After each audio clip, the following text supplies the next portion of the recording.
Origin Gents, one was reaction. This is Saladin and the Third Crusade, defending Jerusalem. Extra history part 4 by the channel Extra Credits. Yes, Saladin is now on defense. Richard the Lionheart and everybody else is arrived there.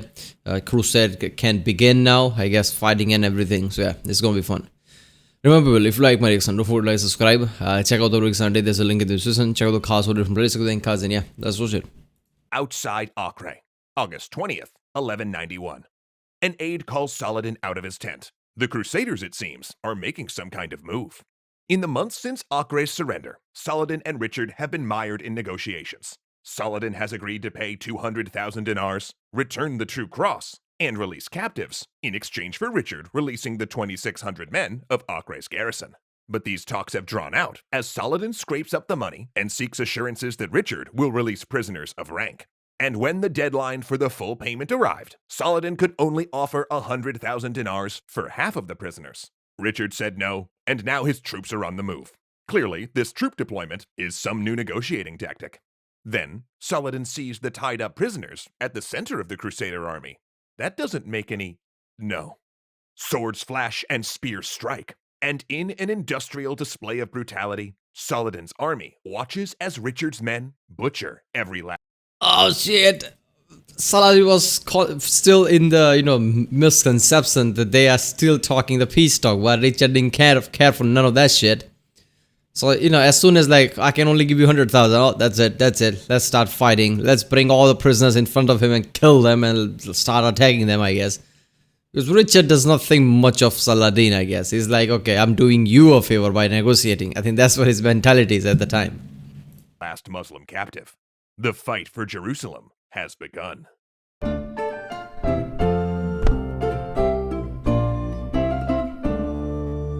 After the siege of Acre, Saladin's position was more precarious than ever.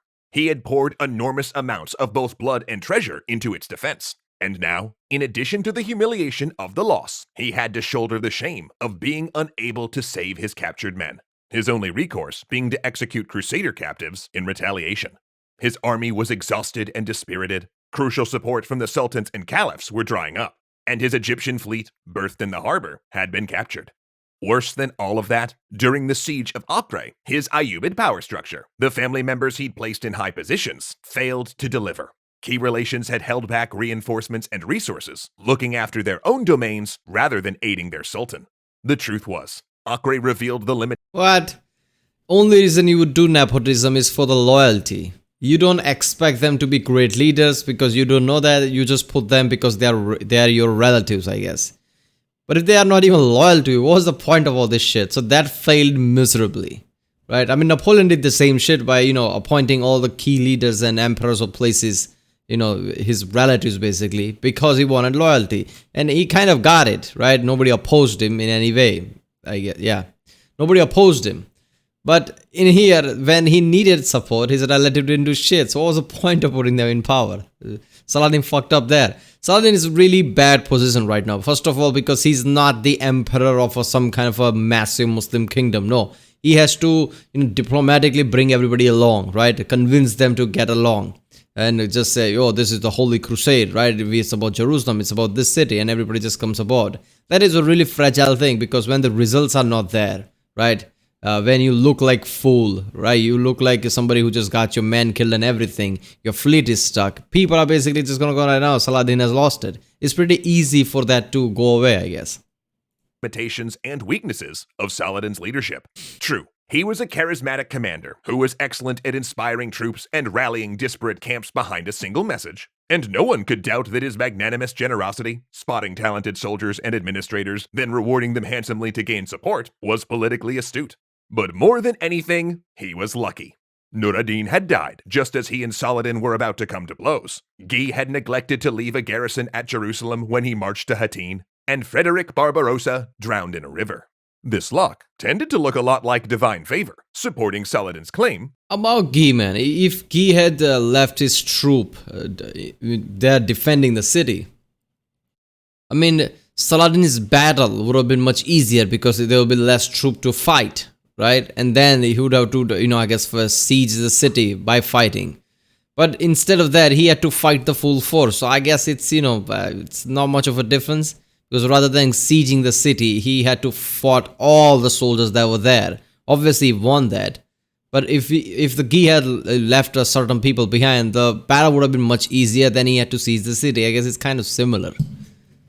And every great named warrior of the past have some kind of a luck like this in their place, I guess. Even Napoleon had something like that. At the early battles, if you see Napoleon's battles, Napoleon is constantly, you can see like, oh, luck's with him or something like that, because events happen that is always in his favor. So yes, the Holy Roman Emperor drowned. I mean, come on, it's not all luck, right? I mean, he did defeat Guy and his army at the start, right, pretty easily. To be God's instrument. But it was becoming increasingly clear that Saladin, despite his many talents, was not a great general. And with this series of losses, the flip side of his best qualities were coming out. His extreme generosity now looked foolish, having left the army financially vulnerable. His charisma and campaign of rallying support by sponsoring schools and preachers to carry his message now just looked a lot like dragging allies into a costly conflict. And with his luck seemingly deserting him, people began questioning whether God still favored him. So what did Saladin do? He turned to his best weapon, letters. He and his scribes drafted correspondence to all of his allies, emphasizing that if they did not send aid, Jerusalem might be lost. Despite Saladin's loss of face, the crisis of losing Acre and potentially Jerusalem re-galvanized his patrons in Baghdad and allies whose support had wavered, which was good for him, because Richard was now in sole command of the Crusade, and he was ready to move. After the Crusaders' victory at Acre, several nobles declared their part of the Third Crusade done and went home. This included Philip II of France, who, having seen the Count of Flanders die during the siege, decided to return in order to settle the succession. Richard was now the only king in the army, and able to minimize some of the political infighting. For instance... Wait a minute, how did Richard let that happen? Wasn't that a thing that Philip of France and Richard Lionheart both has to be there together? So that both of them can have eyes on each other, so none of them try to take each other's kingdom or something. Now Philip is just going back, and Richard is what, I'm fine with it, right? He's just gonna stay around for the crusade while Richard goes back to France. Philip goes back to France, I guess. Isn't that a bit? Richard wouldn't be a bit nervous, like, okay, what about my homeland? What if Philip tries something? Who would be king of Jerusalem? Conrad, who held Tyre, or Guy? Well, Guy was Richard's relative, so that kind of solved that. But more important was Richard's monopolization of military strategy. And unlike Saladin, there was no question of Richard's abilities as a general. Yeah. Richard marched south, but not an ill-considered march like the one that had doomed the Christian army at Hattin. Rather, a steady, disciplined move along the coast, supported and supplied by a fleet of ships. There you go. As before, Saladin harried his force with archers, trying to slow them as he had at Hattin. But the difference was, Richard had planned for a slow, careful march, never stretching his force out to make it vulnerable. So slowly they marched, with the heavily armored knights from Europe sometimes having 10 arrows sticking from their backs. And this march worried Saladin, because it was clear that Richard... Backs? Holy shit, I thought there was just some kind of exaggerated art thing, but it's arrows are literally sticking out of their backs, holy shit. ...intended to take the city of Jaffa, one of the ports serving Jerusalem. And not only would this cut off Saladin's Palestinian territories from the sea, it meant Richard could then strike one of two targets, both vital to the Sultan. The first and most obvious was Jerusalem, the holy city. But the second, the city of Ascalon, was the gateway between the Ayyubid territories of Syria and Egypt. A terrifying prospect, since Egyptian wealth funded most of Saladin's armies. He had to strike. Arsuf Wood, September 7th, 1191. Saladin's forces come out of the forest, banging kettle drums, blowing trumpets, and banging gongs. Almost entirely mounted, their light crossbowmen fire, then... Why? Why banging drums and shit? You're surprised attacking through the woods.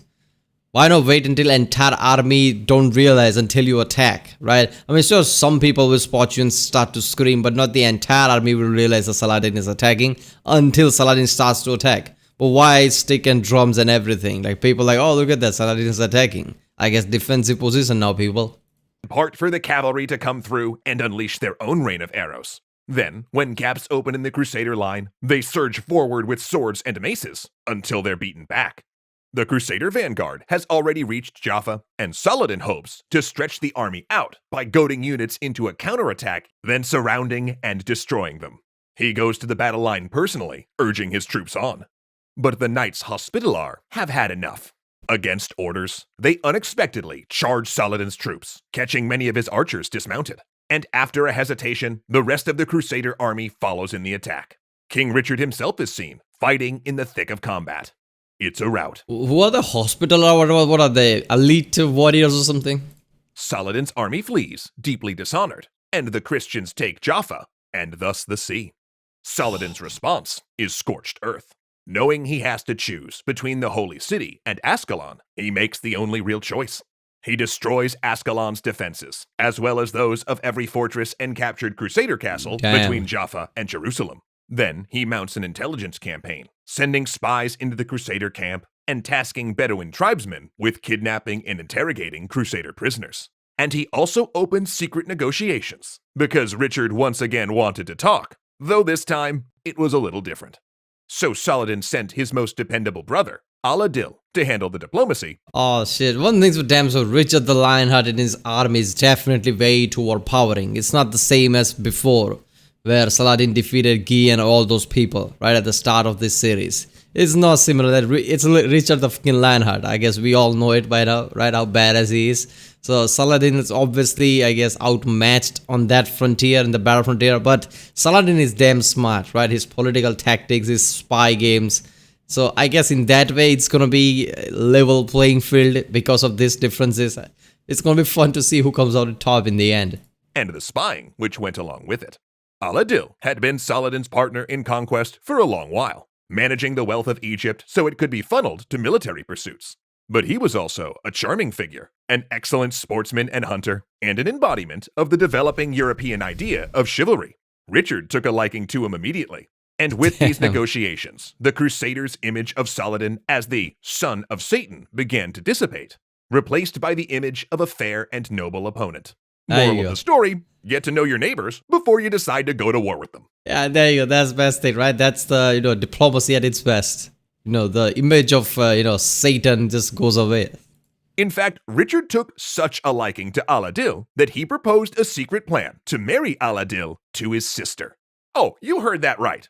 Richard wanted to make Al-Adil his brother-in-law and install the couple as king and queen of Jerusalem. Muslim troops would hold the city, and Christian troops the towns outside. Damn, okay. Saladin seriously considered this, even though he knew it might have been a ploy to try to separate the brothers by appealing to greed. But then Richard insisted that Al-Adil would have to convert to Christianity, so it was a hard pass. With negotiations now breaking down, Richard opted to march to Ascalon and on to Jerusalem, because Saladin's army was falling apart. The crises had mounted for Saladin. His leaders were restless, and his empire in need of maintenance. His method of stalling the crusade by keeping an army in the field, threatening their forces for years on end, had taken a major toll on all of his men. So, on December 12th, his commanders forced him to disband the army, and Saladin had to take what remained of his personal troops and fortify Jerusalem against the imminent attack. The defenders were so dispirited, there was question whether any would stand. Richard, seeing victory within his reach, marched for Jerusalem. The peasants in his army, though beaten down by the unusually harsh winter weather and eaten by lice and camp disease, were still kind of in a religious ecstasy. Some had traveled and fought for years to achieve winter weather around Jerusalem. Wouldn't it be hot even in winter, for them at least? They come from what, Britain, France? I don't know. Okay, first of all, I understand, look, Saladin, maybe he should have agreed to those terms, but I guess converting to Christianity would have gone really bad in his kingdom, right? It would be too bad. I guess that is why he didn't agree it. Because they agreed with, Muslim troops inside Jerusalem, while outside towns have Christian troops defending it. It was all fine and great, right? His brother stays as the king of the Jerusalem. But converting to Christianity, that was a bit too much, I guess. But I don't know. Saladin was not getting as support as he needed from his other Muslim, kingdoms, kings and different people, right? He constantly had to, I guess, explain to them why this is important. Even then, as soon as the situation starts to look grim, they were constantly pulling back, right? And now Richard the Lionheart is coming after him. He's a great military general. He knows what to do. He cut off his chain supply of money from Egypt. I think the position would be right. Like, okay, maybe this feels like a defeat, but not a complete defeat. Maybe you can spin it up. Maybe he should have agreed to that, marrying his brother. Because right now, whatever troop he has left, he cannot fight, Richard the Lionheart. I can't see it. Whatever troops he has, everybody has left. He only has some troops left that is defending Jerusalem right now. How is he going to defend it against Richard the Lionheart? I can't see this. I can see Saladin coming out top. But then again, I remember somebody in the comments saying there's going to be a tie. So it's going to be surprising to see how they defend it, I guess. This goal. And now they were finally here, and they would take the holy city from the hated Saladin. But after they took it, Richard couldn't help but wonder, what then? There would be a counterattack, and they might not be able to hold the city. Not to mention his supply lines were stretched too long for a siege if it came to that. Whew, particularly in winter. Smart man. Despite Saladin's defeats, he had slowed Richard just enough that attacking Jerusalem now was too dangerous. So 12 miles from Jerusalem, he ordered his army to go back to Ascalon for the winter. Now this was the right decision militarily, but it most assuredly broke the Crusaders' morale. Especially when it leaked that Richard had been secretly negotiating with Saladin, so dissent grew in the Crusader ranks. In 4 months, Saladin had lost most of the cities he'd won after Hattin, but he still held Jerusalem. And that's when it hit him. He didn't need to beat Richard. All he had to do was outlast him. Damn. A most legendary thanks to Ahmed Ziad Turk, Gunnar Clovis, Alicia Bramble, Kyle Murray.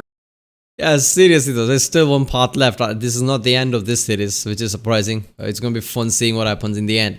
See, the thing is, Richard the Lionheart is a great general military tactician, obviously, the way he's going about. But Saladin is a great politician. His best tool is, I guess, diplomacy, right? He knows how to play the field, which I guess Richard the Lionheart doesn't see, because he didn't think that, okay, maybe turning around right now would be catastrophic to my crusade. He didn't thought that, because his military general is like, fuck it. We'll just stay in Ascalon for the winter and then we'll attack or something like that. He didn't take everything else into account. Well, Saladin does. So this is it's like, pure out brute military tactics and strength versus diplomacy and smart, I guess, cunningness of how to play the field. I don't know.